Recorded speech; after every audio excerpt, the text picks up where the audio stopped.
In a small, dusty village surrounded by dry trees and quiet hills, lived a young woman named Grace.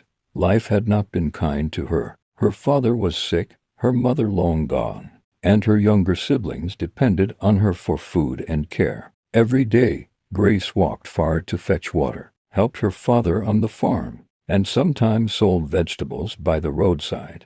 People in the village called her the strong one, but Grace was tired. She had dreams, big ones. She wanted to leave the village, go to the city, live in a place with light and running water. She wanted love too, but love was never on the list of things she could afford. Then one evening, her father called her in, with heavy eyes and a weak voice. He said he had found someone for her to marry, a poor man, a quiet man, a man named Daniel. Nobody knew where he came from exactly, but they said he was humble and didn't talk too much.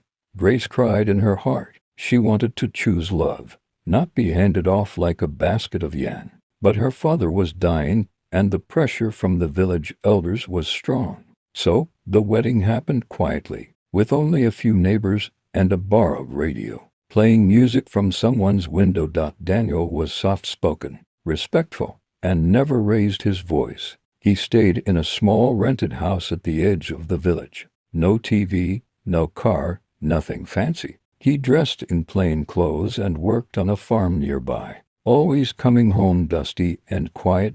Grace felt stuck. She wanted more. Every time she looked at Daniel, she wondered, is this really my life now? But Daniel never complained. He made her food, fetched water with her, and always left the last piece of meat for her to eat. Slowly, something inside Grace began to soften. She saw how kind he was, how he listened, how he never shouted, even when life was hard. Then one night, everything changed. There was heavy rain in the village. The roof of their house leaked. Grace sat with Daniel under a plastic sheet, and for the first time, she looked at him with fresh eyes. He noticed.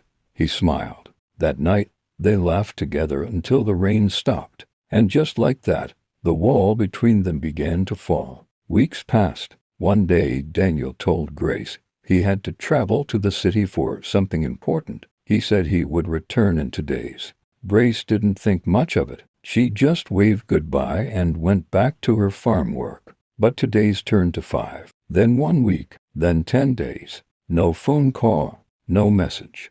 Grace's heart started to panic. What if he left me? She thought. What if he was never real? One afternoon, as she was sweeping the compound, a black SUV drove into the village. A car nobody had ever seen before. Dust flew into the air. Children ran behind it. It stopped right in front of her. The door opened, and Daniel stepped out. He wasn't wearing farm clothes anymore. He wore a clean white shirt and fine trousers. Behind him, more cars followed. Then a truck parked, and men began unloading bags of rice, cartons of all clothes, books, and things Grace had only seen in TV adverts. Everyone came out of their houses. The village was in shock. Grace stood still, confused and scared. Daniel walked up to her and smiled. I didn't lie, he said. I just wanted to see who would love me without knowing what I had. As it turned out, Daniel was not just rich, he was a billionaire. He had companies in different countries. He had left the city to find peace and a real woman, not one who loved his money. Grace couldn't believe it. The same man who had once helped her pound yam and share firewood now stood beside sleek cars with bodyguards at his side. But he hadn't changed. He still held her hand with gentleness. He still let her speak first. He still left the last piece of meat for her, even in a house now filled with food. Grace's life transformed, but she never forgot where she came from. With Daniel, she helped build a health center in the village. She paid school fees for children. She brought water to people's homes. Her name became known, not just as the strong one, but as the girl who loved without knowing the weight of gold.